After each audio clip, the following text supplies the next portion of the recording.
একটা মেয়ে তার স্বামীর বাড়ি যাওয়ার আগে তার বাবাকে একটা প্রশ্ন করলো। আচ্ছা বাবা, আমাদের উঠোনে যেই গাছটা আছে ওইটা কি আমাদের পাশের বাগানে লাগানো যায় না? এই প্রশ্নের উত্তরে তার বাবা বলল, এই গাছটা 4 বছর পুরনো একটা গাছ। এখন যদি এটাকে অন্য একটা জায়গায় লাগানো হয় তাহলে সেটা নতুন মাটিতে মানিয়ে নিতে পারবে না, গাছটা মারা যাবে।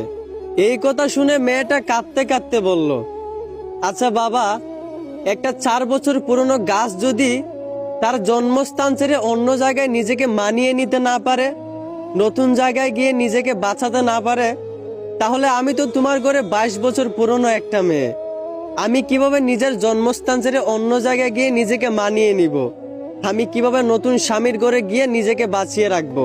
আসলে আমরা ছেলেরা মেয়েদের জীবনটা যতটা সহজ মনে করি ততটাও সহজ না। আমরা হয়তো